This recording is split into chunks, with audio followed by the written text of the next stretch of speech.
scroll, tap, swipe. A lightning-fast blur of faces, dances, challenges, and confessions. Millions of strangers all performing the same gestures, mouthing the same words, reacting with the same emojis. From the synchronized precision of a TikTok trend dominating every For You page, to the latest viral catchphrase uttered universally, to the collective online outrage that erupts swift and scorching against a single perceived transgression. It's a dizzying, relentless cascade of shared experiences. One moment we're all laughing at the same meme, the next we're all united in a furious digital pile-on, dismantling a public figure or a dissenting opinion. We're constantly broadcasting, constantly consuming. Every feed, every story, every post seems to push us towards a collective consciousness. We're told to fit in, to join the conversation, to be relatable. We curate our lives for maximum engagement, often mirroring what we see reflected back at us. Individuality can feel like a risk, standing out like an invitation for judgment. The pressure to conform, to align, to belong to the prevailing narrative, it's subtle, pervasive, and often utterly overwhelming. We seek connection, yes, but are we inadvertently sacrificing something precious in the process? Are we becoming dangerously, eerily alike? Now breathe. For a moment, let that digital whirlwind recede, and ask yourself, what if the very core of this modern phenomenon, this relentless drive towards collective thought, this subtle erosion of individual distinctiveness was not only foreseen, but meticulously dissected and warned against nearly 2 centuries ago? What if a brilliant French aristocrat, a man who lived and wrote long before the internet, before television, before even mass literacy transformed society, saw all of this coming with astonishing clarity? His name was Alexis de Tocqueville. In the early 1830s, he embarked on a singular, monumental journey across the burgeoning landscapes of America. This wasn't a casual tourist trip. It was a profound intellectual expedition. As an aristocrat from an old-world monarchy, steeped in tradition and hierarchy, Tocqueville came to observe, to understand, to decode the radical new experiment unfolding in the nascent United States, the world's first truly democratic republic. He saw it as a grand laboratory, a glimpse into humanity's future.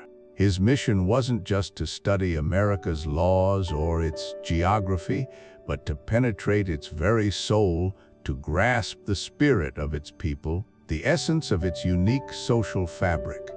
He sought to understand the promises and, critically, the potential perils inherent in a society founded on the radical notion of equality. His resulting masterpiece, Democracy in America, is not merely a historical account of 19th century America.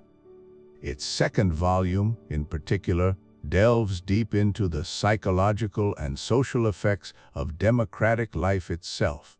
And within its pages, Tocqueville articulated stunningly accurate, almost prophetic, predictions about the trajectory of democratic societies, insights that resonate with chilling precision in our hyper-connected, digital-first 21st century world. He foresaw how the democratic impulse, in its passionate pursuit of equality, could inadvertently cultivate a new, more insidious form of societal control.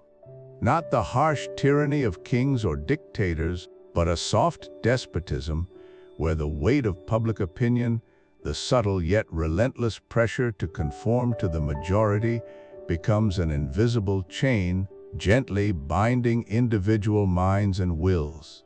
He warned of a future where people, increasingly alike in their thoughts and desires, might voluntarily surrender their critical faculties, their unique perspectives, their very sense of self to the collective. He saw a danger in the ceaseless drive towards sameness, where the comfort of belonging could eclipse the courage of independent thought, where the democratic ideal of unity could inadvertently stifle the very individuality it sought to empower. So, join us on a journey back to the future, a journey through Tocqueville's forgotten warnings, his startlingly accurate predictions that expose the hidden dangers lurking beneath the surface of our modern quest for democratic ideals and digital connection. In this series, we will unravel his prescient insights and confront the uncomfortable questions they pose for us today. Is our precious individuality truly being sacrificed on the altar of consensus and viral trends? Are we, in our pursuit of equality and connection, unwittingly becoming dangerously alike? And what, if anything, can we do to reclaim our unique identities in a world increasingly shaped by the powerful, often unseen, hand of the majority? The answers, as Tocqueville revealed, might be more unsettling and more vital than you ever imagined. Have you ever had one of those moments where you're scrolling through your news feed, or maybe you're just sitting in traffic, lost in thought, and you feel this deep, unsettling sense that something profound is shifting in the world around you? A feeling that the way we live, the way we connect or disconnect, the very fabric of our society is undergoing a transformation that's both exhilarating and, frankly, a little terrifying. I've felt that often. And for a long time, these feelings were just a chaotic jumble, a vague anxiety about relentless change, polarization, the constant digital hum, the feeling of individuals striving just out of reach, yet collective loss of shared purpose. Then, I picked up a book written nearly 2 centuries ago by a French aristocrat, Alexis de Tocqueville's Democracy in America. Specifically, I delved into its 2nd volume. It wasn't an assigned reading, not for a class or a dry academic pursuit. It was pure curiosity, spurred by friends who kept referencing him, hinting at his uncanny prescience. What I found wasn't just another historical text, it was a profound, prophetic user manual for understanding the world I was grappling with, the world we are all living in right now. It was like suddenly, someone had handed me the missing pieces to a puzzle I hadn't even fully recognized I was trying to solve. Every page turned, every observation he made about the American democratic experiment seemed to illuminate not just 19th century America, but 21st century us. That feeling of isolated striving, he had a name for it: individualism. The restless dissatisfaction despite material comforts. He called it the restlessness of the human heart. The subtle, creeping influence of public opinion, he warned of its power to shape our very thoughts. It was truly an aha moment, one that changed how I understood my own place in modern society. Now, you might be familiar with Tocqueville's 1st volume of Democracy in America. That's the one that often gets cited, the masterwork detailing the mechanics of American democracy, its geography, its governmental structures, its laws, its political parties, its institutions. It's brilliant, no doubt, a foundational text for understanding the framework of a new nation. But for me, the real revelation, the true key to unlocking our contemporary experience, lies in Volume 2. This isn't about the nuts and bolts of government, it's about something far more intimate, far more pervasive. Volume 2 is, in essence, the psychology of democracy. It explores the profound impact that a democratic social state, built upon the principle of equality, has on the human soul, on our beliefs, our feelings, our manners, our daily habits, our family life, our literature, our arts, our sciences, our industries, even our military. It's about how democracy shapes who we are, not just what our government does. And that's precisely why this isn't going to be a dry, dusty academic lecture about a dead Frenchman. No, this is a vibrant, urgent conversation about us, about your life today. It's about understanding the invisible currents that shape our desires, our anxieties, our ambitions, and our interactions within a democratic society that Tocqueville, with almost supernatural foresight, described 2 centuries ago. Think of this as less a history lesson and more a journey into self-discovery, guided by one of the most insightful observers of the human condition. Over the course of this video, we're going to unpack Tocqueville's most profound insights from Volume 2. We'll explore his concept of individualism, often mistaken for selfishness, and how it can both empower and isolate us. We'll delve into the fascinating paradox of democratic equality, where everyone is ostensibly equal, yet a constant struggle for distinction and material comfort can leave us perpetually restless and dissatisfied. We'll examine the delicate balance between liberty and equality, and the ever-present danger of a tyranny of the majority, or even more subtly, a soft despotism where our freedom is slowly eroded by an overprotective state and a preference for convenience over active citizenship.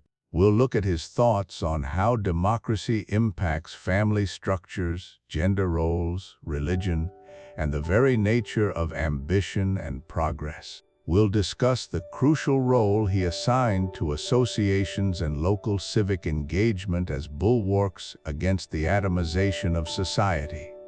And crucially, we'll ask ourselves, what did Tocqueville get right? What might he have missed? And what can we, as modern democratic citizens, learn from his warnings and his wisdom to navigate the complexities of our own time? My hope is that by the end of this journey, you won't just know more about a historical text, but you'll possess a richer, more nuanced understanding of the forces at play in your own life and in the society you inhabit. You'll begin to see the subtle threads of Tocqueville's observations woven into the very fabric of our contemporary world.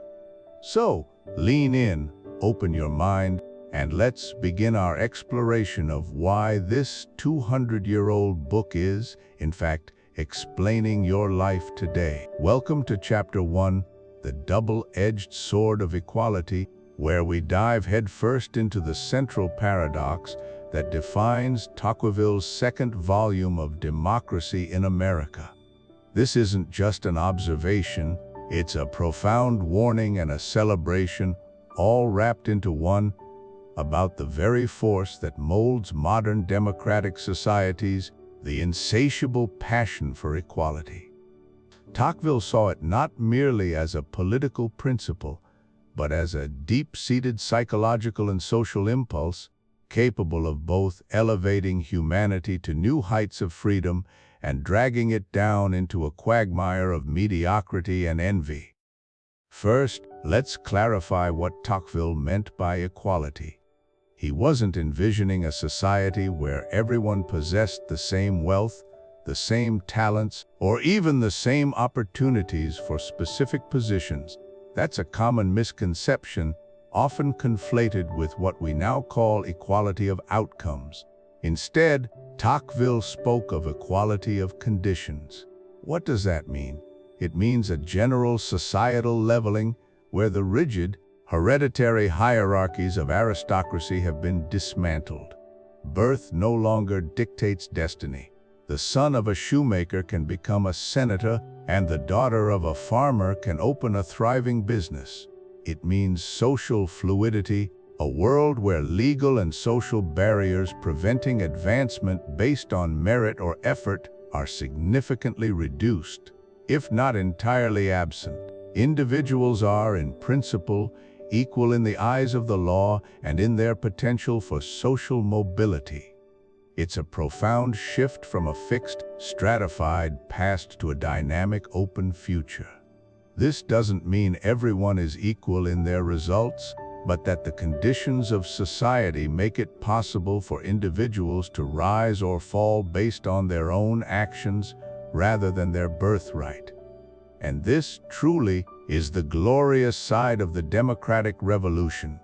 This breaking down of ancient, oppressive hierarchies is what Tocqueville celebrated. It unleashes individual potential, empowers the common person, and fosters a sense of dignity previously reserved for the privileged few. Imagine the sheer liberation, the weight of inherited status lifted, the shackles of tradition loosened. Individuals are no longer confined to the narrow roles prescribed by their ancestors. They are free to aspire, to innovate, to carve out their own destinies. This equality of conditions nurtures a spirit of self-reliance, a belief in personal agency, and a broad-based, though often restless ambition. It's the engine of progress, the very heart of the American dream, where anyone can theoretically achieve greatness. It's a world where the shared humanity of individuals takes precedence over artificial distinctions, promoting a sense of camaraderie and mutual respect among citizens. But here's where the double edge begins to reveal its sharpness.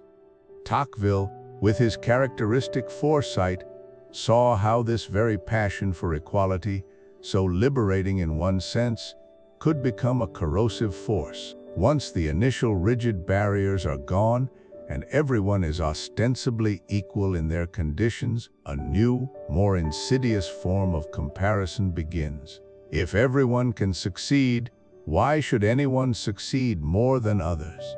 Why should anyone be significantly wealthier, more influential, or more celebrated? This subtle shift in perception can foster a culture of resentment, envy, and a deep-seated discomfort with excellence.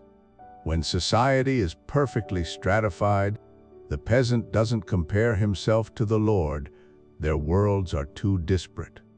But in a fluid, democratic society, where everyone is constantly rubbing shoulders and the pathways to success seem open to all, the achievements of others can feel like a direct affront, a personal indictment of one's own standing.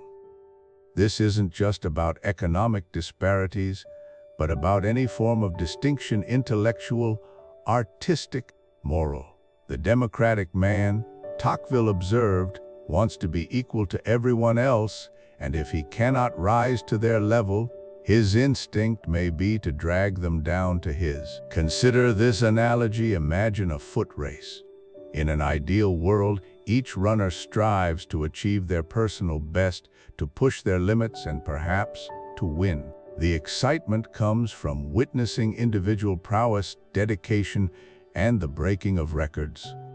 This embodies the positive, liberating aspect of equality, the freedom to compete, to excel, and to be recognized for one's achievements. But now imagine a different kind of race, one subtly warped by the democratic passion for absolute equality, or rather, equality of outcomes. In this race, the unspoken goal shifts. It's no longer about how fast you can run, but about ensuring that no one else finishes too far ahead. Runners begin to glance sideways, not to gauge their own pace, but to ensure they aren't falling too far behind, or, more critically, that no one is pulling too far ahead. If a runner starts to surge forward, a collective unease might settle over the pack. Whispers might begin. Who does he think he is? Why should he be so much faster than us? The focus moves from personal excellence to collective leveling. A runner might even slow down slightly, just to avoid standing out too much. Or more actively, they might subtly impede those who are excelling, creating an environment where true distinction is viewed with suspicion. And the most comfortable pace is the average pace. This isn't an outright ban on excellence, but a subtle, pervasive pressure towards conformity. The fear of being left behind is quickly matched by the fear of standing out too much. The pursuit of greatness can be seen not as an inspiration, but as a challenge to the collective ideal of sameness.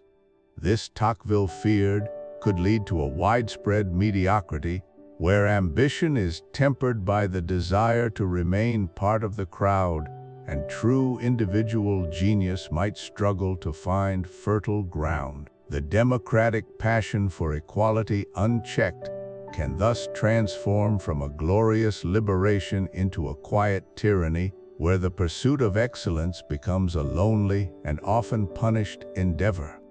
It's a powerful tension, isn't it? This inherent push and pull within the very fabric of democratic life. On one hand, the glorious promise of freedom and opportunity for all. On the other, the lurking shadow of envy, conformity, and a leveling down.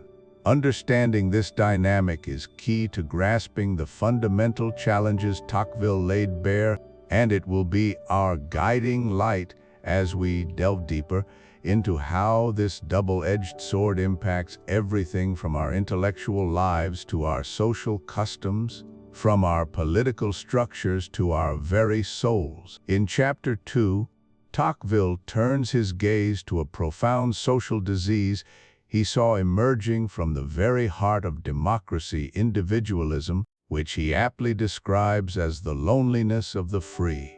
This concept is crucial, and it's vital to understand what Tocqueville meant by individualism, as it differs significantly from simple egoism. Egoism, as Tocqueville saw it, is a vice as old as humanity itself. It's a passionate and exaggerated love of self which leads a man to think of nothing but himself and prefer himself to everything else. It's a spontaneous, primitive human failing. Individualism, however, is a more refined, insidious affliction born directly from democracy. He defines it as a calm and considered feeling which disposes each citizen to isolate himself from the mass of his fellows and to withdraw into the circle of his family and friends. Having thus formed a small society, he willingly leaves the greater society to look after itself. It's not necessarily a malicious desire to harm others, but rather a profound disinterest in the public good, a habit of thought rather than a passionate vice. How does democracy foster this? By breaking the traditional bonds that once tied people together. In aristocratic societies, people were inherently connected by hierarchy, by inherited duties, by long-standing customs. The peasant knew his lord, the lord knew his king, and there was a chain of mutual obligation, however unequal. Democracy, by leveling these distinctions, by proclaiming equality and independence, paradoxically leaves individuals feeling more isolated. Each person, believing themselves to be self-sufficient, sees fewer compelling reasons to engage with those outside their immediate circle. The grand tapestry of society starts to unravel thread by individual thread. This leads to a distinct process of withdrawal. As the larger society appears less relevant or less capable of offering direct personal benefit, people begin to recede. Their focus narrows. The public square, the town hall, the voluntary associations, these once vibrant arenas of shared life become less appealing. Instead, individuals retreat into what Tocqueville calls a small fortress of family and close friends. This private sphere becomes their entire world, offering comfort, familiarity, and a sense of belonging without the demands and complexities of broader civic engagement. Public duties are neglected, not out of malice, but out of a simple, quiet disinterest. Why should I concern myself with what doesn't directly affect my immediate circle? This question, born of individualism, poses an existential threat to the very foundations of a self-governing people. Fast forward 2 centuries, and Tocqueville's warning echoes with startling clarity in our modern world. The 19th century concept of individualism finds its starkest contemporary manifestation in what many sociologists and psychologists now describe as an epidemic of loneliness and social isolation. Despite living in an era of unprecedented global population and urbanization, countless individuals report feeling profoundly alone. The weakening of traditional community structures, religious institutions, civic organizations, local clubs has left many without those organic points of connection that once bound society together. The quiet disinterest Tocqueville observed has, for many, morphed into a pervasive sense of disconnection, a yearning for belonging that often goes unfulfilled. And then, we encounter the great paradox of our age. We are hyper-connected online, yet often deeply disconnected from our physical communities. Social media platforms, messaging apps, and global networks allow us to maintain friendships across continents and keep up with acquaintances with a swipe of a finger. We curate digital lives, share our thoughts, and engage in instant communication with an audience that can span the globe. Yet, how often do these virtual ties translate into robust, face-to-face community engagement? How often does a shared meme replace a shared meal or a like substitute for genuine collaborative action in our local neighborhoods? This digital hyperconnection, while offering a semblance of sociality, can sometimes deepen the individualistic tendency, allowing us to maintain our small fortress online without ever having to step out into the potentially messy, demanding, but ultimately enriching world of physical civic life. We become masters of our online domains, yet strangers in our own streets, perpetuating the very loneliness of the free that Tocqueville first identified.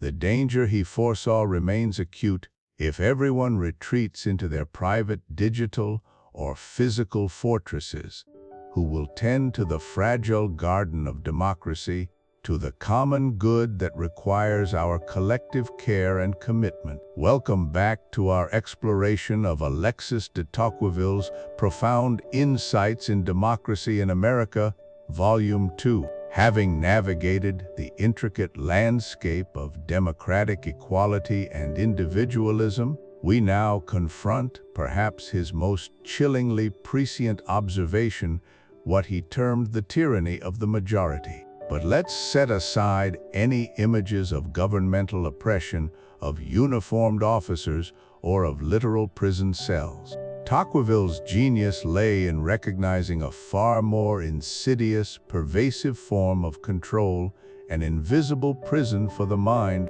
built not with bricks and mortar, but with social pressure.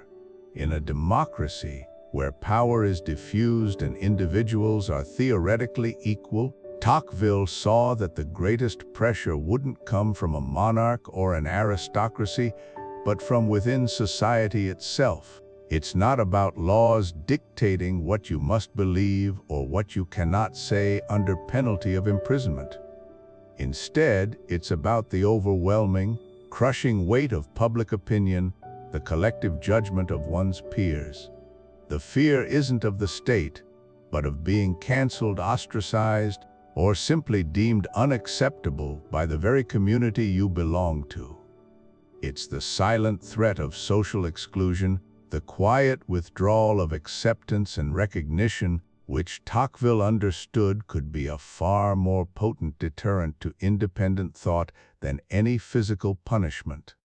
He observed that in America, the majority draws a formidable circle around thought.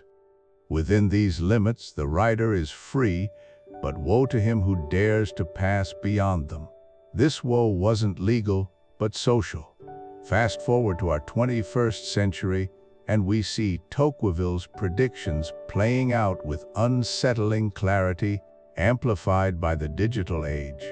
Consider the phenomenon of online shaming, where a controversial tweet, an unpopular opinion shared on Facebook, or even a past utterance dug up from years ago can ignite a firestorm. Individuals find themselves at the mercy of virtual mobs, their reputations decimated, their careers jeopardized not by governmental decree, but by the relentless, coordinated assault of public outrage. We witness the immense pressure to adopt popular opinions, to align with the trending narrative, to signal compliance with the prevailing cultural norms, often without deep personal conviction. The alternative is to risk becoming a pariah, a target, someone deemed problematic by the digital collective. It's a constant, subconscious assessment of social risk versus the urge to speak one's mind. The insidious consequence of this invisible tyranny is widespread self-censorship. When the cost of independent thought is so high, potentially leading to social isolation, professional setbacks, or even outright public humiliation, many choose silence. People begin to police their own thoughts and expressions, careful not to stray from the perceived mainstream.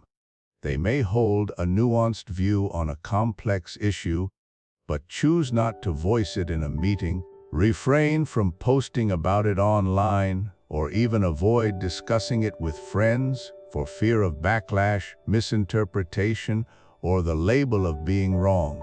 This isn't just about avoiding conflict, it's about protecting one's social standing, one's livelihood, one's peace of mind. What ultimately suffers is the very foundation of a vibrant democracy, the free exchange of ideas, robust debate, and the courage to think differently.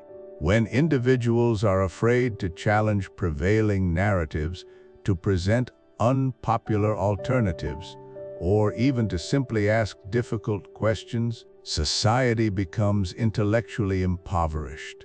Diversity of thought, which is crucial for innovation and progress, is stifled. Instead of a dynamic marketplace of ideas, we risk creating an anodyne echo chamber where only the safest, most agreeable, and most conforming opinions are allowed to circulate.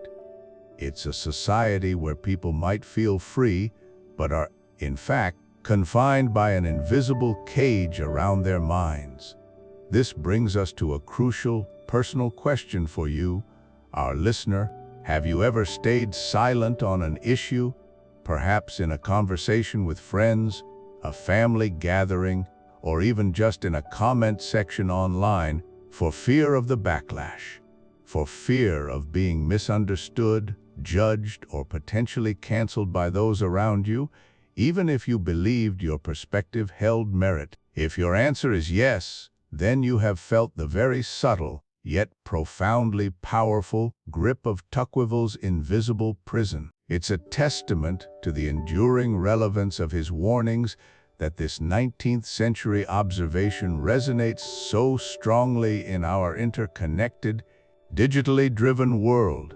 This tyranny is not merely a historical footnote, it is a living, breathing challenge to the intellectual freedom and the true democratic spirit of our age. Welcome back to our exploration of Tocqueville's Democracy in America, Volume 2. In this chapter, we delve into one of his most profound and unsettling insights: why, despite unprecedented freedom and opportunity, Americans seem condemned to a perpetual state of restlessness, dissatisfaction, and anxiety. This is Restless Hearts: Why We Can Never Be Satisfied. Tocqueville painted a vivid, almost melancholic, picture of the American individual. He observed a people in constant, feverish motion, driven by an unyielding ambition. Unlike Europeans, often content within their inherited social strata, the American was rarely settled. They worked tirelessly, not just to survive, but to improve their lot, to accumulate more, to build, expand, and then often, just as quickly, move on to the next venture. Their houses might be grand, but often seemed temporary, their occupations lucrative, but merely stepping stones. There was an inherent instability, a drivenness that permeated their very being. Even in moments of leisure or success, a shadow of seriousness, almost sadness, seemed to linger on their brows, hinting at an internal engine of discontent that never truly switched off. They were free but restless, prosperous but perpetually wanting. This relentless striving, Tocqueville argued, wasn't a flaw in character, but a direct consequence of democratic equality itself. He captured this paradox perfectly, the same equality which allows every citizen to conceive lofty hopes renders all the citizens individually feeble. In aristocratic societies, your place was largely fixed. Aspirations were constrained, but so were anxieties. You knew your ceiling and your floor, but democracy shatters these ceilings. It declares every individual, regardless of birth, has the potential for greatness, for wealth, for success. The playing field is theoretically level, and possibilities are limitless. This is incredibly empowering, but also profoundly isolating and anxiety-inducing. If everyone can achieve anything, then every failure is solely your own. Every moment not spent striving feels wasted, a step backward while others surge ahead. You become feeble in the face of limitless possibilities and boundless competition, constantly comparing yourself to an ever-expanding horizon of what could be and what others are achieving. There's no natural point of rest, no inherent dignity simply by existing. Your worth in a democratic age becomes inextricably tied to your acquisition and achievement, and both are moving targets. Fast forward to the 21st century, and Tocqueville's observations ring with chilling familiarity. His restless American is the spiritual ancestor of our modern hustle culture. We live in a world that glorifies constant productivity, endless side gigs, and the relentless pursuit of self-optimization. The mantra is rise and grind, sleep when you're dead, equating personal worth with output and financial success. This relentless striving is fueled in part by insatiable consumerism. We're constantly bombarded with images of what we could have, what we should own, from the latest gadget to the trendiest lifestyle, promising a fleeting satisfaction that evaporates as soon as the next desirable item emerges. And then there's FOMO, the fear of missing out. Social media, a phenomenon Tocqueville could never have imagined, acts as a global amplifier for this anxiety.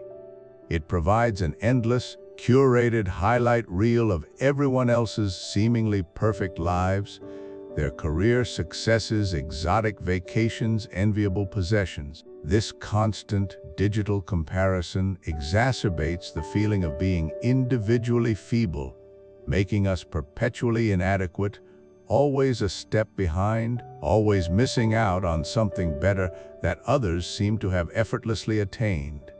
But what if this endless pursuit of more is precisely what distracts us from deeper, more enduring sources of happiness?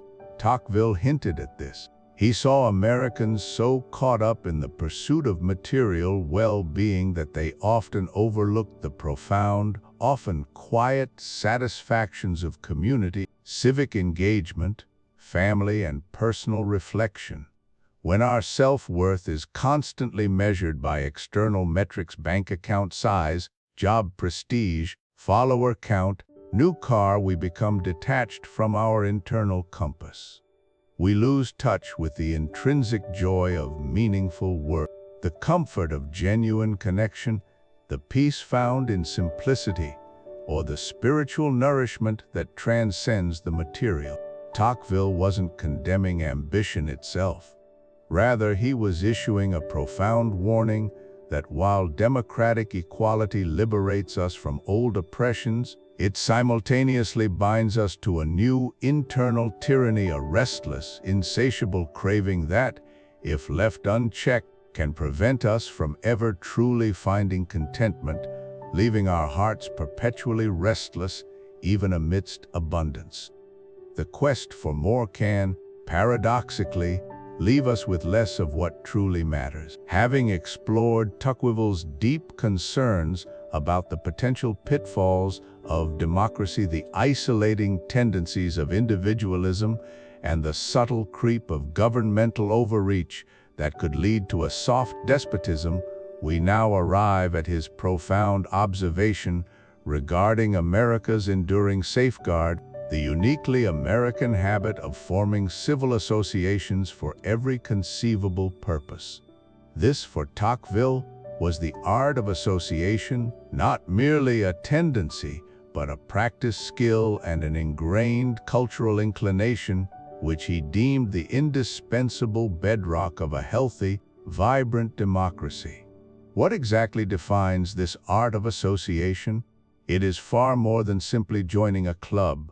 It represents the spontaneous, widespread, and voluntary inclination of Americans to unite and collaborate, whether to tackle common problems, advance shared interests, or simply to enjoy companionship, all without waiting for official mandates or government prompting. Tocqueville was struck by how, in Europe, major public undertakings typically required state intervention, whereas in America, citizens simply formed a committee. He understood this widespread practice as absolutely critical, precisely because it offered a direct and powerful counterweight to democracy's atomizing effects, actively pulling individuals out of their private lives and connecting them meaningfully with their fellow citizens. This constant interplay prevents people from retreating into their own spheres, fostering a sense of collective responsibility. To illustrate, let's consider examples across time. In the 1830s, Tocqueville observed with fascination the sheer abundance of religious societies, temperance movements, and various benevolent groups dedicated to public welfare. But beyond these, he highlighted the ubiquitous town meetings where citizens convened to debate issues ranging from local road repairs to school funding.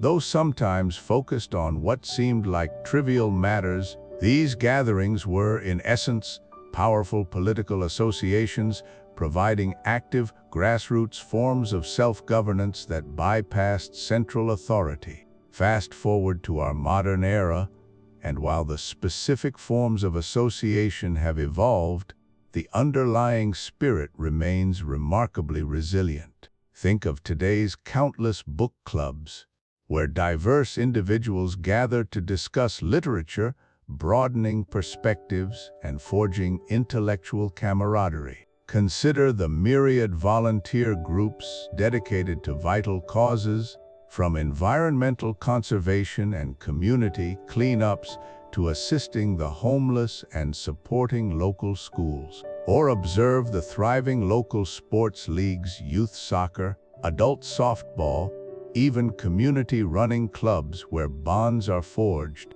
and social capital is built through shared activity and friendly competition. Even seemingly mundane homeowner associations or neighborhood watch groups embody this associative spirit, uniting residents for collective benefit and safety.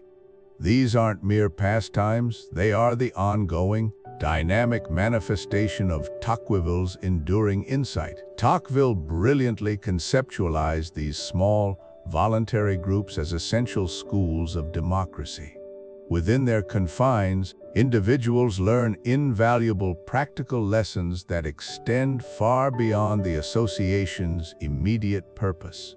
Members learn to navigate differing opinions, to practice the art of compromise, to effectively delegate responsibilities, and to work collaboratively towards a shared objective. In these micro-democracies, participants develop mutual trust, discover the transformative power of collective action, and experience firsthand how their individual voices gain strength and efficacy when united with others. This process isn't just about achieving a goal, it actively cultivates civic virtues, transforming potentially isolated individuals into engaged, responsible citizens fully capable of self-governance within the larger society. It's where the abstract ideals of democracy become practical, everyday habits, ultimately a robust civil society, one teeming with a diverse array of independent associations, serves as the ultimate and most effective check against both the debilitating effects of isolation and the insidious encroachment of tyranny.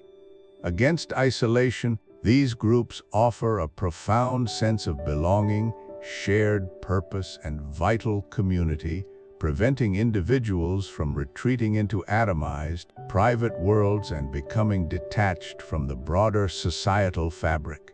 They provide crucial social connections, support networks, and platforms for mutual aid, and against tyranny or government overreach. A powerful, centralized government finds it immeasurably more challenging to impose its will upon a population that is already organized, active, and accustomed to acting collectively. When citizens are used to self-organizing to address their own problems, they become less reliant on the state and significantly more likely to resist its excessive expansion or authoritative dictates. These associations act as vital intermediate bodies, forming a protective buffer between the individual and direct state power, while simultaneously providing a ready-made platform for collective dissent, advocacy, and decisive action when necessary. They effectively multiply the centers of power and influence throughout society, making it exceedingly difficult for any single authority, whether governmental, corporate, or otherwise, to dominate or control the populace. For Alexis de Tocqueville, the enduring vitality of American liberty rested not solely on its constitutional framework, but fundamentally on the tireless, voluntary efforts of its citizens to join up, to associate, and to govern themselves in the smallest as well as the largest spheres of life. It was, and perhaps still is, the quintessential American cure for the challenges inherent in a democratic age. Welcome back. We've explored many facets of democratic society through Tocqueville's lens, but now we arrive at perhaps his most unsettling and prescient prediction: the rise of what he termed soft despotism. This isn't the tyranny of emperors or dictators wielding brute force and fear. No, Tocqueville envisioned something far more insidious, a comfortable cage built not of iron bars, but of convenience and care. He foresaw a future where an immense, protective power emerges, one that takes charge of assuring their enjoyments and watching over their fate. This is a parental state, if you will, that seeks to save its citizens from all effort and trouble of thinking. It does not break wills, but, as Tocqueville chillingly observes, it softens, bends, and directs them. It doesn't violently suppress dissent, but gently steers individuals away from challenging norms, making the path of least resistance so appealing that diverging seems unnecessarily arduous. It doesn't destroy liberty outright, it simply makes it useless. Why exert the effort of critical thought or personal choice when optimal options are pre-selected and hard work is done on your behalf? The muscle of freedom atrophies from disuse. Consider his potent metaphor: the sovereign power, Tocqueville writes, resembles a shepherd. This shepherd, vigilant and benevolent, watches over a flock of timid sheep. He makes sure they are well fed, safe, and comfortable. He smooths out their paths, removes any dangers, and ensures their daily needs are met. But in return for this unwavering security, this constant provision, what do the sheep surrender? Their capacity for independent action, their instinct to roam freely, to make choices for themselves, even if those choices come with risks. This constant provision extends beyond physical needs, encompassing intellectual comfort, emotional reassurance, and even moral guidance, all designed to keep the flock docile and contented. They may live without hunger or fear, but they also live without the thrill of discovery, the pride of overcoming obstacles, or the profound sense of self-reliance that comes from navigating life's complexities independently. They become dependent, accustomed to the shepherd's care, losing the very will to be anything but a well-tended part of the flock. Their existence is secure, but profoundly circumscribed. This image, penned nearly 2 centuries ago, resonates with startling clarity in our modern world. We see echoes of this soft despotism in various forms. Think about the expansion of the welfare state, designed to mitigate risk and provide a safety net from cradle to grave. While noble in its intentions, Tocqueville would ask, at what point does comprehensive care begin to erode individual responsibility and initiative? Consider myriad regulations and public services, pervasive public health campaigns that subtly direct behaviors, standardized processes that streamline bureaucracy but limit individual discretion. Each benign intervention, accumulating into a dense web of paternalistic oversight, shapes our choices long before we consciously make them.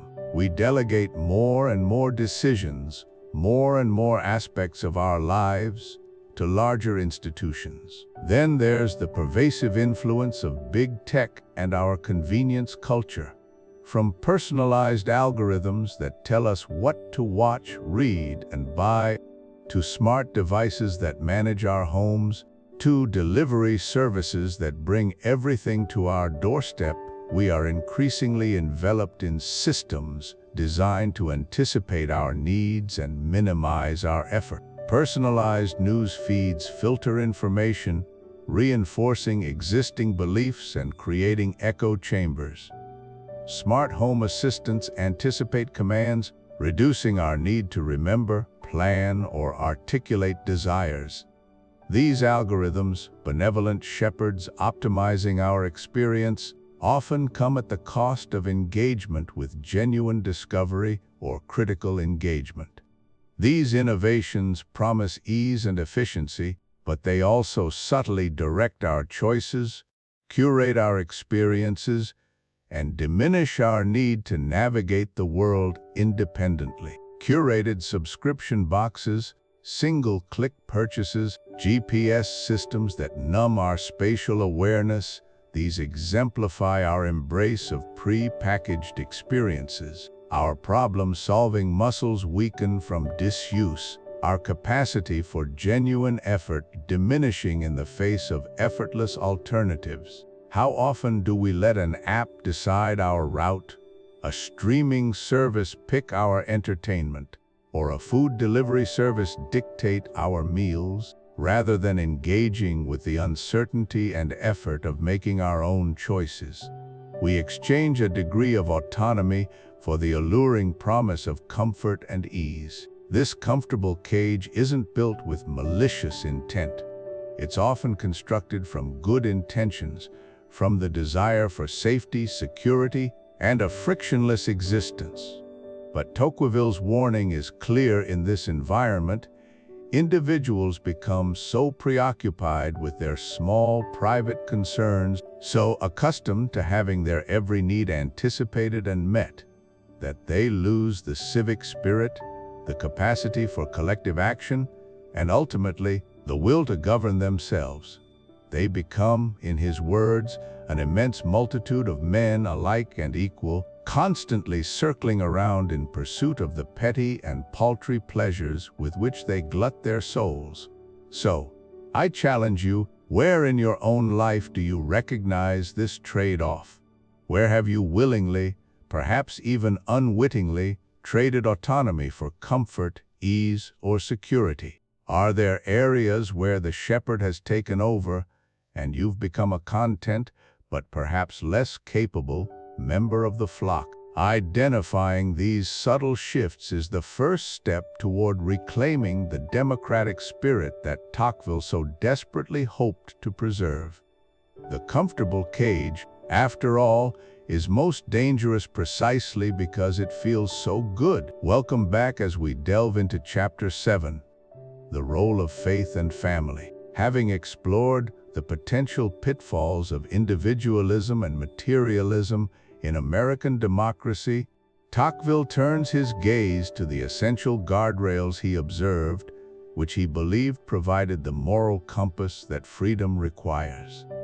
For a secular thinker, his profound emphasis on religion and strong family structures might seem paradoxical, yet it reveals a core insight into the societal glue holding America together.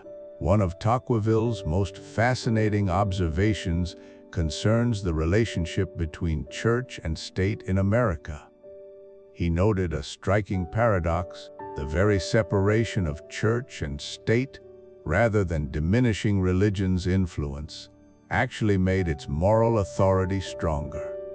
In his native Europe, established churches often became intertwined with political power, leading to skepticism and resentment among the populace, who saw faith as an instrument of state control rather than a source of moral truth.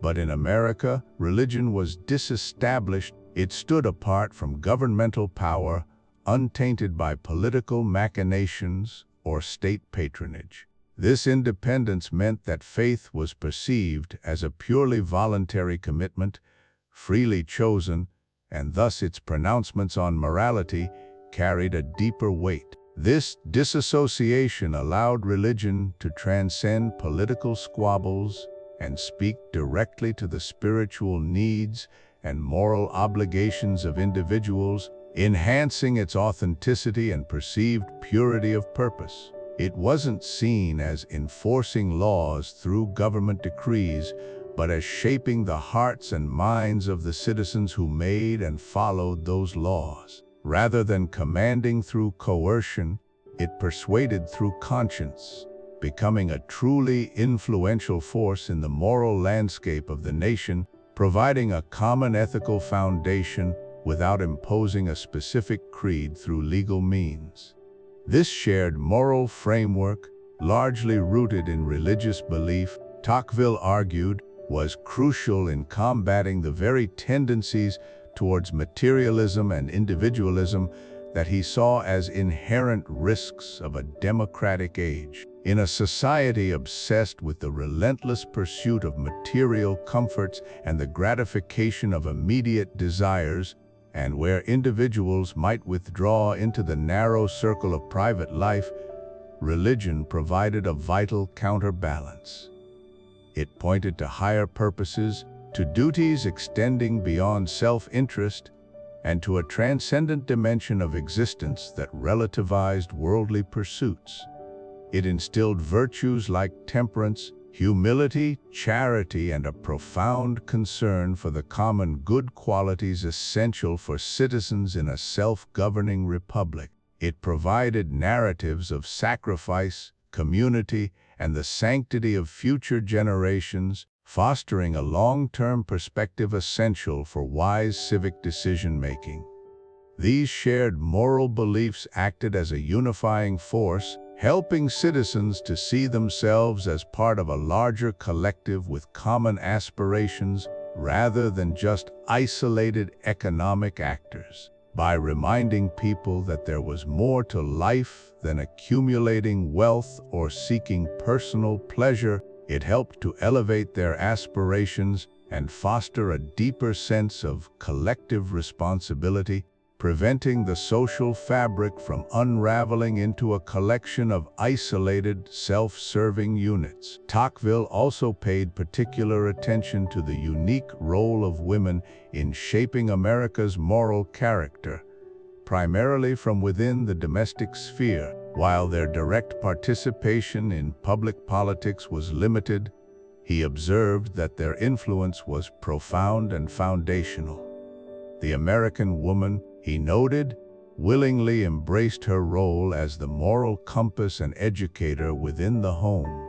She was seen as central to inculcating virtues, discipline, and a strong sense of duty in her children, who would become the next generation of citizens.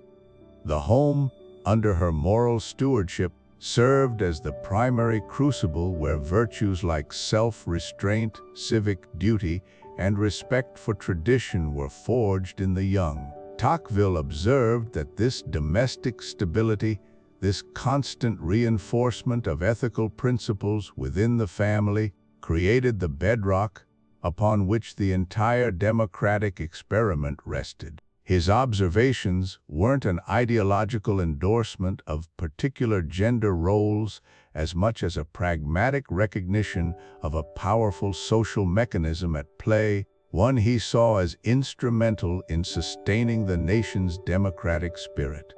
The strength of the family unit, with women acting as the moral anchors, was, in his view, an indispensable element in maintaining the integrity of the Republic. Broadening this concept, Tocqueville's insights aren't solely tethered to American Christianity. What he truly emphasized was the necessity of any shared ethical framework, a transcendent reference point that grounds individual freedom in collective responsibility. Whether this framework stems from religious doctrine, secular humanism, civic republicanism, or a robust philosophical tradition, its presence is vital. The crucial takeaway is the indispensable need for an overarching framework of meaning and ethics that inspires individuals to look beyond their immediate self-interest and consider the broader societal good. Such a framework provides a sense of coherence and continuity, guiding behavior and ensuring that the pursuit of personal liberty doesn't inadvertently erode the foundations of collective life. Without such a robust moral compass, freedom risks degenerating into license, where individual rights become untethered from social duties, leading to societal fragmentation and the erosion of common purpose. A free society, especially a democratic one, demands citizens capable of self-governance, and genuine self-governance is impossible without an internal moral core, a capacity for restraint, and a commitment to virtues that extend beyond immediate personal gratification. These unseen guardrails, whether rooted in faith, family, or a broader ethical understanding, are what allow a free people to remain united, purposeful, and truly free. We have explored in depth the intricate tapestry of democratic society as observed by Alexis de Tocqueville, revealing both its irresistible allure and its insidious dangers.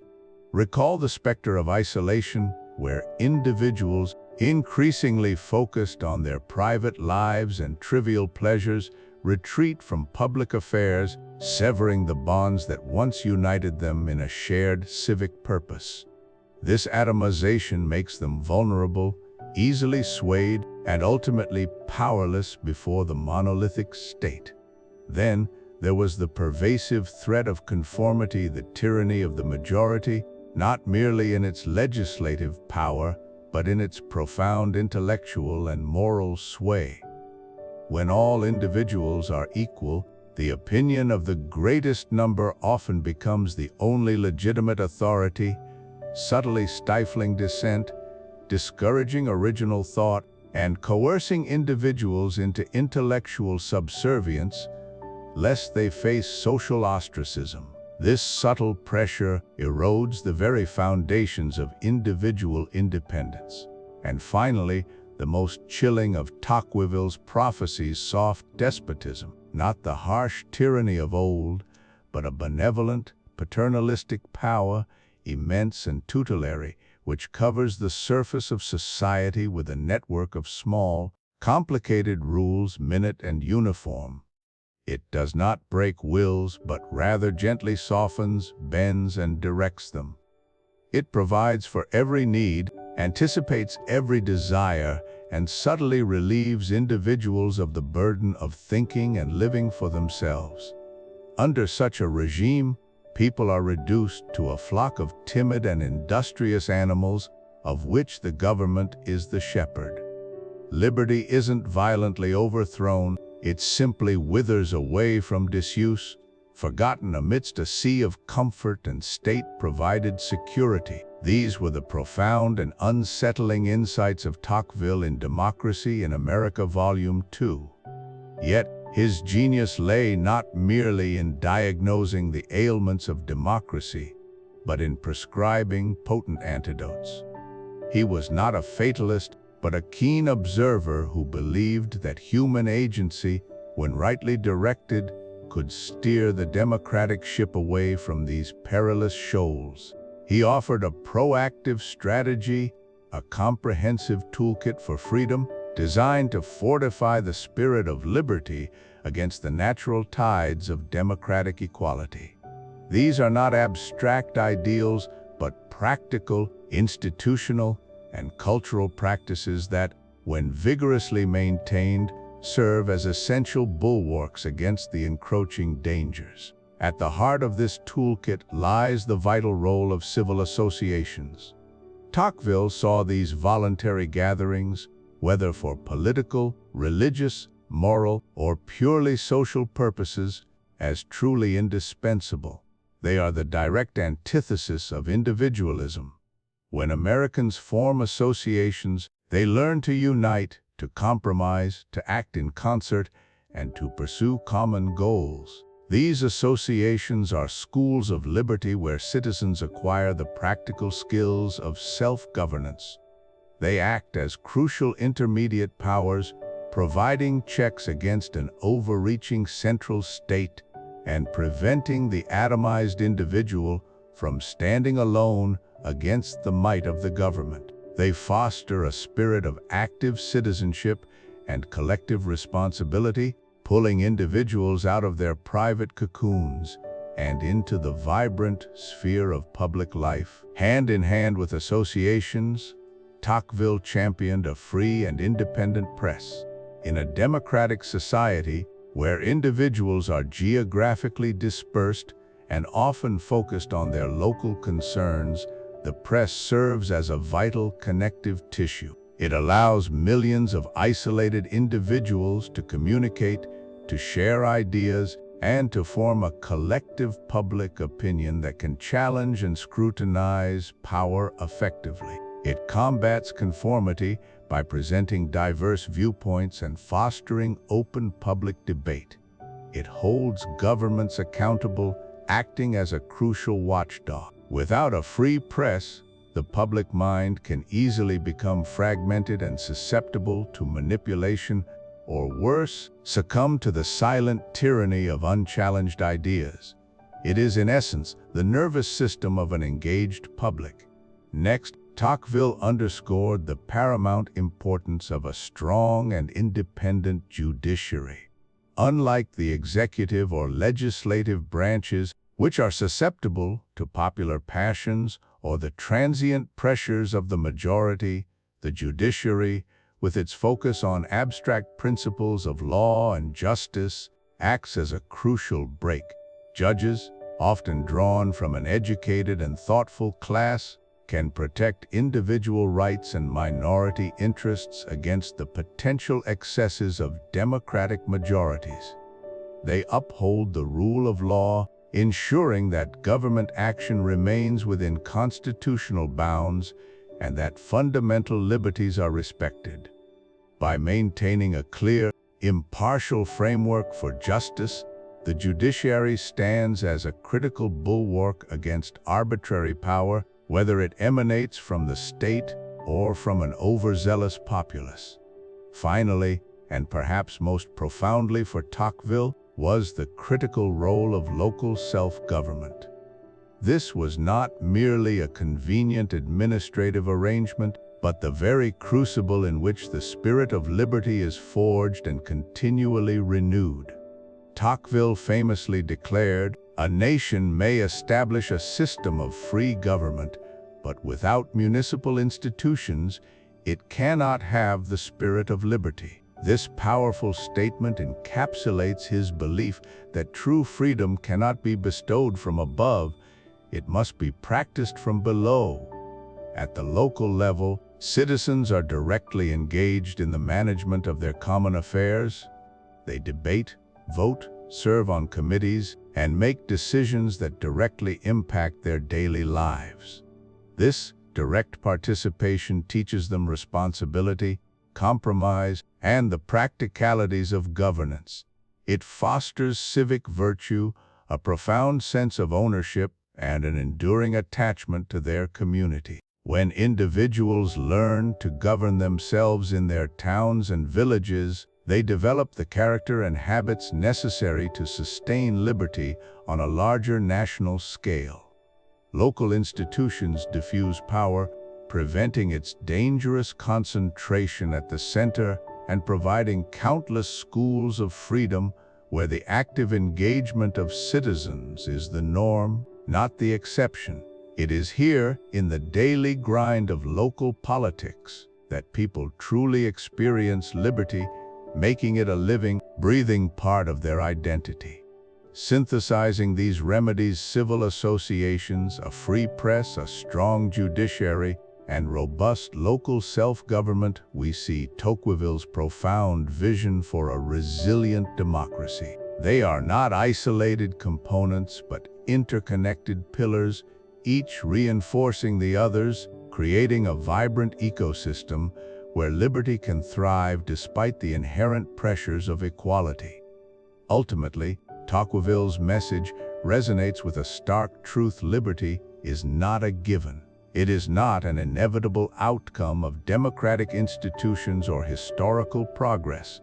It is not a passive inheritance to be enjoyed without effort. Rather, it is an active, ongoing practice. It is a muscle that must be constantly exercised, a garden that must be continually tended. It demands vigilance, engagement, and a perpetual commitment from every citizen. The battle for freedom is never truly won, it is simply maintained, day by day, through the conscious choices and actions of a people who understand its preciousness and are willing to defend its spirit in every sphere of their lives. Tocqueville reminds us that the future of liberty rests not on grand pronouncements, but on the persistent, deliberate cultivation of civic habits and robust institutions by an engaged citizenry. We've journeyed through the profound observations of Alexis de Tocqueville's Democracy in America, Volume 2. We've wrestled with the paradoxes of equality, the allure of materialism, the subtle tyranny of the majority, and the creeping dangers of individualism. But reading alone, as Tocqueville himself might suggest, is not enough. True understanding, true liberty demands action. Now, it's your turn. This isn't just a book, it's a mirror and a blueprint. It's time to translate these abstract ideas into the concrete reality of your own life, to actively safeguard and strengthen your liberty and the fabric of your community. Are you ready for a practical, empowering challenge? Here is your 7-day Tocqueville action plan, a week dedicated to transforming insight into impact. Let's begin with one of Tocqueville's gravest concerns: individualism. He wasn't speaking of self-reliance, but rather a withdrawal into a small circle of family and friends, neglecting the larger society. He saw it as a slow, insidious erosion of civic life, leaving individuals isolated and powerless against the growing state. To combat this, your challenge for Day 1 and Day 2 is simple, yet profoundly effective. Join one local group, club, or volunteer organization. This isn't about grand gestures, it's about reconnecting, about rediscovering the vital energy that arises when people come together for a shared purpose. It could be anything: a book club, a community garden, a local charity, a parent-teacher association, a sports league, or even a neighborhood watch. The specific group matters less than the act of joining itself.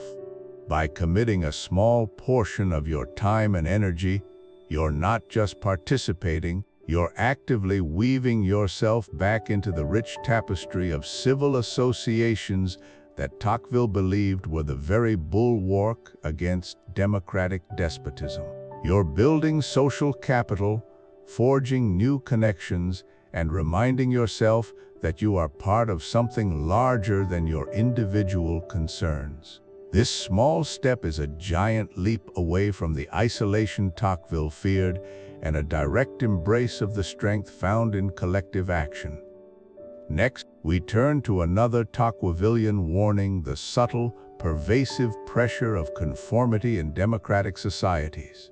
In an era of equality, Tocqueville observed, people are prone to trust the judgment of the many, leading to what he called the tyranny of the majority, not necessarily a legal tyranny, but a powerful intellectual and social one. The danger isn't that you'll be forced to think a certain way, but that you'll simply cease to think differently at all, choosing comfortable consensus over challenging inquiry. So, for day 3 and day 4, your mission is to actively resist this tendency, seek out and respectfully engage with an opinion you genuinely disagree with. This isn't about winning an argument or changing someone's mind. It's about exercising your own intellectual independence.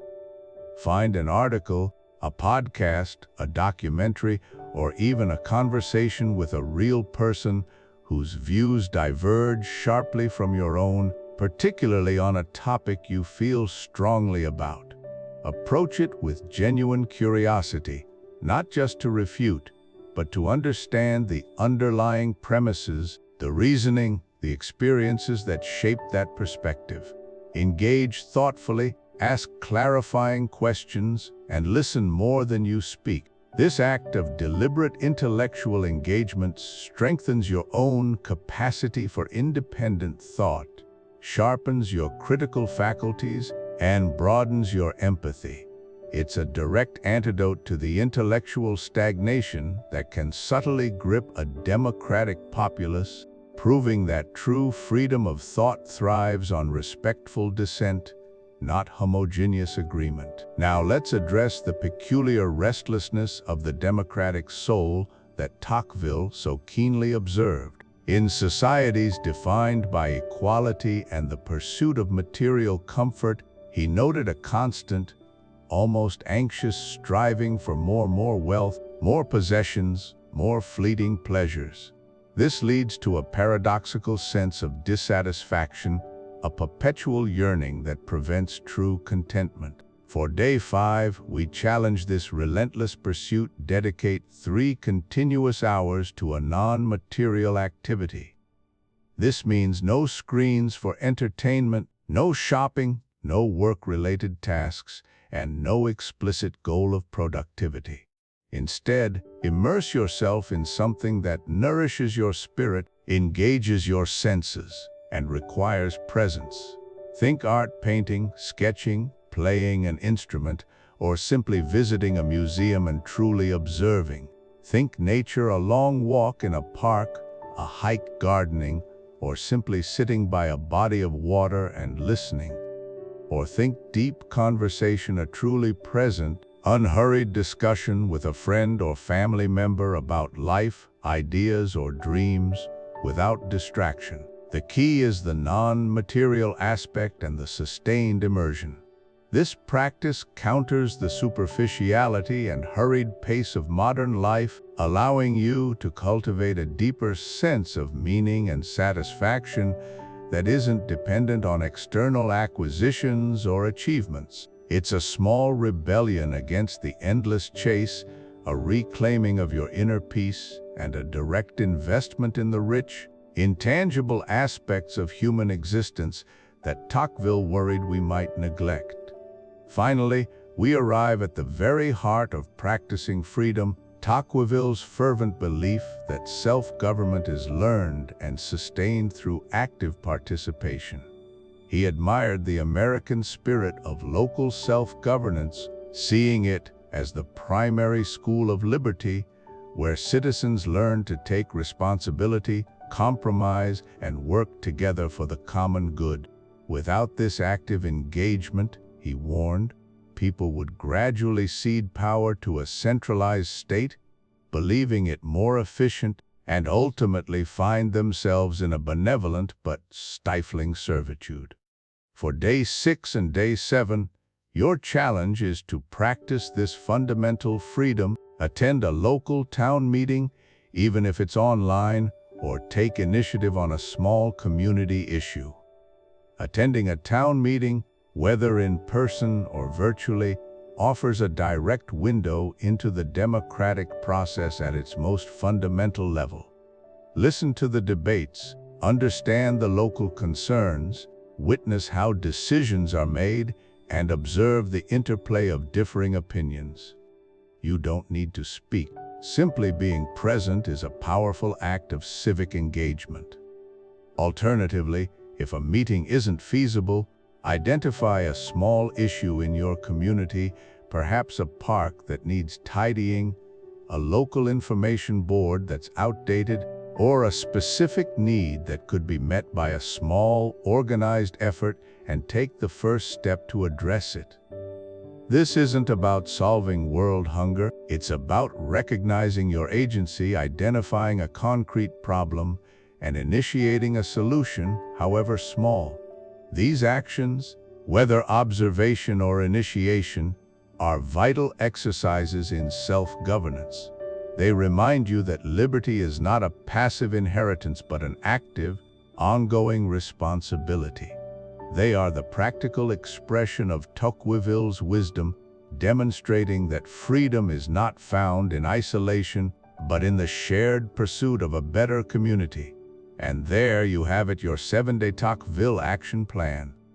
This isn't merely a set of tasks, it's an invitation to rediscover and reinforce the very foundations of a free and flourishing society, starting with yourself.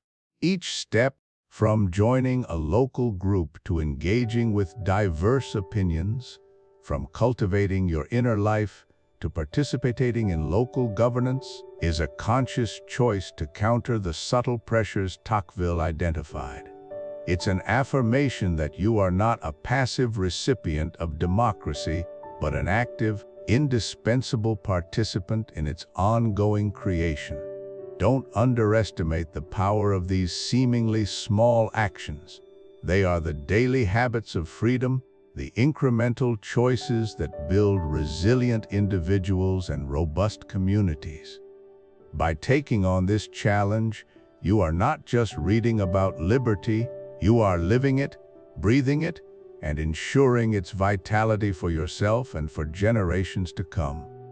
Your liberty, your community, your future, it starts now.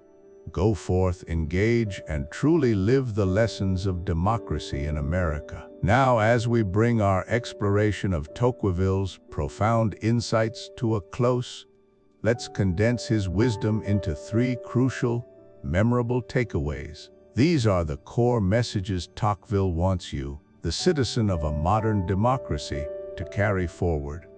They are a concise and powerful recap designed to arm you with understanding and inspire action. First, the paradox of equality. Tocqueville, with incredible foresight, observed that our most cherished democratic ideal, equality, carries within it a profound paradox. While it promises dignity and opportunity for all, it simultaneously presents fertile ground for new and insidious dangers. When everyone is considered equal, when the hierarchical structures of the past crumble, individuals can become isolated, feeling small and insignificant amidst the vastness of the democratic state. This can foster a profound sense of anxiety and a deep yearning for stability and order, even if it comes at the cost of personal liberty.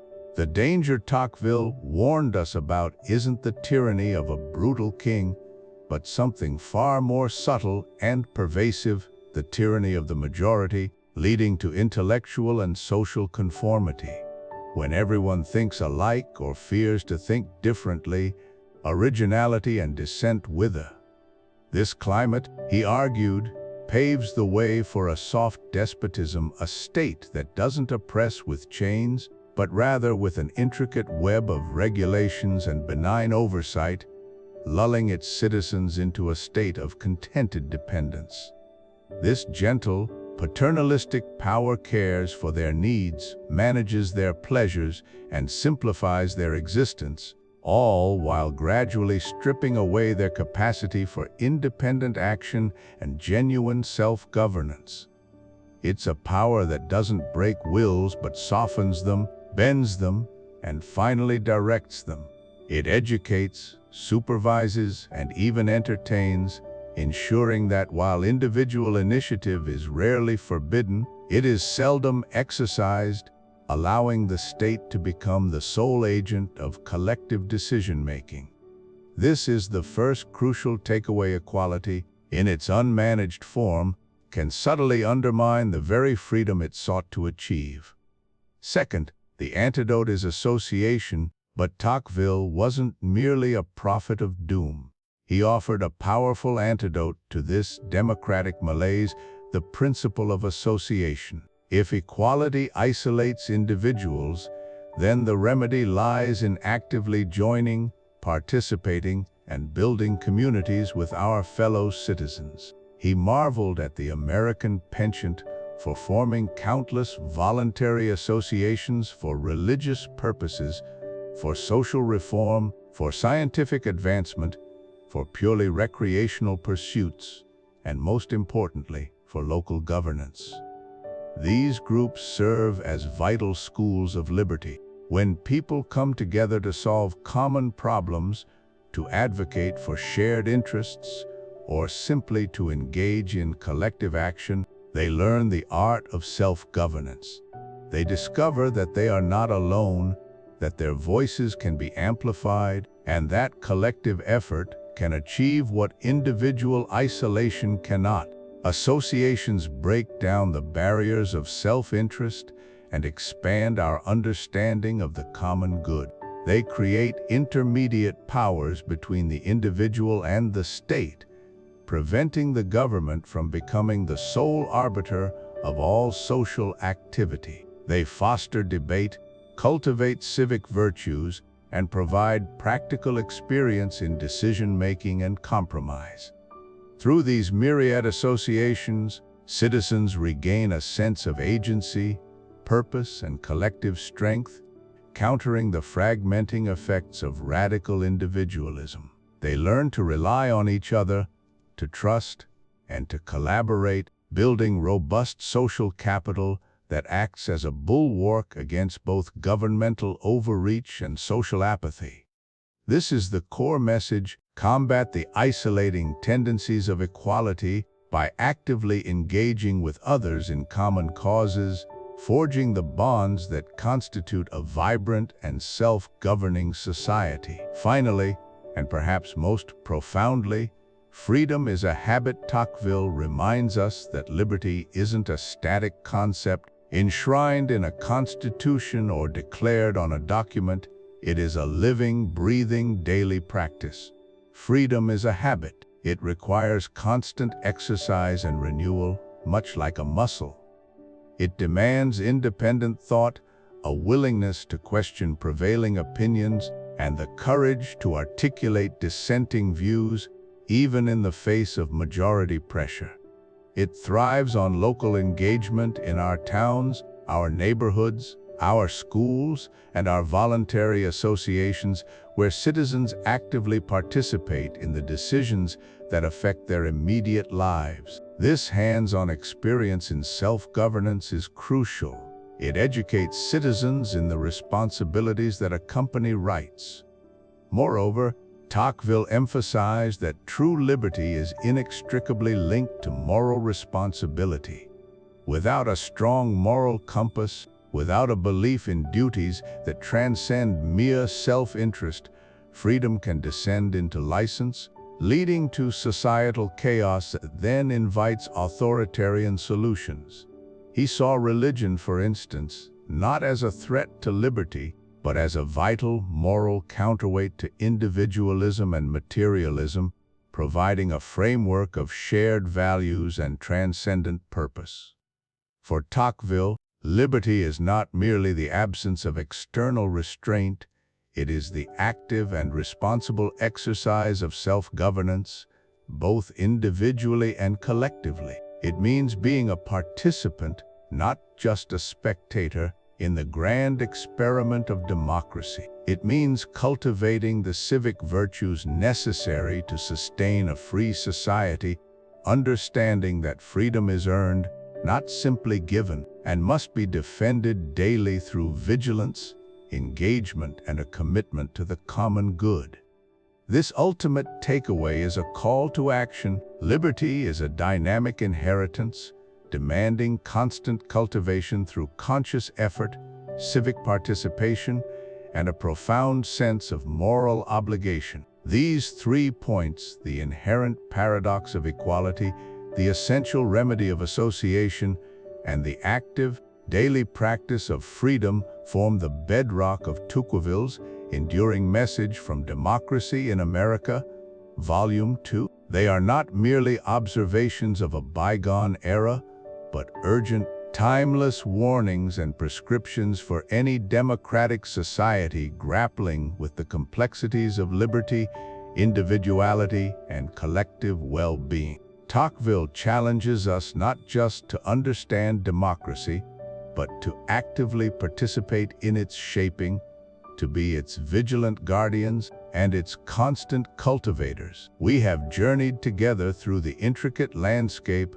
of Alexis de Tocqueville's Democracy in America, Volume 2, exploring his profound and often disquieting insights into the very soul of democratic societies. We've wrestled with his prescient observations on the delicate dance between liberty and equality, the creeping shadows of individualism, and the potential for a new kind of tyranny, not of the iron fist, but of a soft administrative despotism that lulls citizens into contented servitude. His analysis, penned nearly 2 centuries ago, possesses an astonishing, almost prophetic, resonance with the challenges we face today. His words are not merely historical footnotes, they are urgent clarions, compelling us to pause, reflect, and critically examine the direction of our own societies. The questions he posed then about the fragility of freedom, civic virtue, and the potential erosion of public life remain the most vital questions of our era.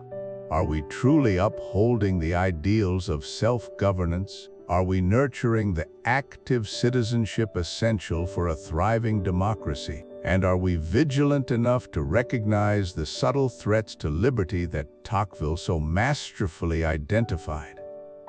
Now the intellectual baton passes to you. Tocqueville, with remarkable clarity, articulated numerous perils inherent in the democratic experiment. He cautioned against an over-reliance on the central state, warning how it could gradually assume control over every aspect of life, diminishing individual agency. He highlighted the isolating consequences of extreme individualism, where citizens withdraw into their private spheres, leaving the public arena vulnerable. He explored the subtle tyranny of the majority, capable of stifling independent thought, and most hauntingly, the concept of a benevolent, yet absolute, power that subtly directs our lives without truly oppressing us. Of all these profound warnings, these intricate insights into the democratic condition, which one resonates most deeply with your personal experience, your observations of the world around you? Which of Tocqueville's prescient analyses hits closest to home, illuminating a truth most pressing for our contemporary society? We earnestly invite you to share your considered thoughts, unique perspectives, and current-day interpretations in the comments section below. Let us forge a vibrant online forum, a true marketplace of ideas where thoughtful engagement can flourish and we can collectively grapple with these challenges and learn from shared wisdom. Your contribution is invaluable to deepening this crucial conversation. If this deep dive into Tocqueville's timeless wisdom has sparked new avenues of thought, illuminated some corner of your understanding of democracy, or simply reinforced your commitment to civic vigilance, then please show your support. Consider giving this video a like. A simple thumbs up sends a powerful signal to the algorithms, indicating that this kind of substantive, thoughtful content is valuable, helping more curious minds discover these vital discussions and perhaps even sparking their own intellectual journey. Furthermore, if you wish to continue exploring foundational texts, engaging with profound philosophical insights, and delving into historical perspectives that shape the trajectory of civilization, then we warmly encourage you to subscribe to our channel. Your subscription isn't just about notifications, it's a direct investment in the sustained creation of more in-depth analyses, more carefully researched explorations, and more opportunities to bring these powerful, world-shaping ideas to a wider, engaged audience. Join our growing community of active, thoughtful citizens dedicated to understanding and preserving the complexities of liberty. However, the true spirit of Tocqueville's work demands more than passive consumption. The power of these ideas, their capacity to truly impact our world, lies in their active dissemination and the meaningful dialogues they inspire. We implore you to take these rich insights beyond the confines of your screen. Reflect for a moment on one friend, family member, colleague, or even a fellow student with whom you genuinely believe it is essential to have this profound conversation about the future, the health, and the very spirit of our democratic society. Once you've identified that individual, take the small but significant step of sharing this video with them directly. Send it via email, text, or your preferred messaging app. Encourage them to watch it, absorb its messages, and then commit to engaging in a personal, one-on-one discussion about what you both found most compelling or concerning. Real intellectual growth and societal understanding often begin not in broad public debates, but in these intimate, considered exchanges where ideas can be explored, respectfully challenged, and deepened in a truly impactful way. Be a catalyst for thought. Finally, and perhaps most crucially, let this video serve not as a destination, but as a gateway, merely the opening chapter in your personal intellectual journey with Tocqueville. As valuable as any summary, analysis, or interpretation might be, there is no substitute for engaging directly with the master's own words. We wholeheartedly and unequivocally recommend that you make the ultimate next step in your intellectual exploration. Read Democracy in America, Volume 2 for yourself. Immerse yourself in his meticulously crafted arguments, his brilliantly nuanced observations, and his elegant, compelling prose. Allow yourself the privilege of discovering the full, breathtaking scope of his genius, the intricate details, subtle caveats, and profound depth we could only touch upon within this video. It is a truly profound, endlessly enriching, and ultimately transformative experience that will arm you with an unparalleled understanding of the perennial forces at play in democratic life, empowering you to better navigate and contribute to our shared future. Tocqueville, through his monumental work, implored each of us to be active, vigilant, and thoughtful guardians of our own liberty and the liberty of future generations. He firmly believed that the destiny of democracy rests not on grand pronouncements of leaders, nor on passive hope for better times, but squarely on the continuous, conscious, and courageous efforts of its individual citizens. So, let us heed his profound and timely call. Let us keep the spirit of liberty not just alive, but vibrant and resilient, not merely through quiet reflection, but through active engagement, spirited, respectful discussion, and an unwavering commitment to understanding the intricate complexities of our shared human experiment. Thank you for joining us on this vital intellectual journey, and may your pursuit of knowledge continue to illuminate the path forward for yourself and for your community.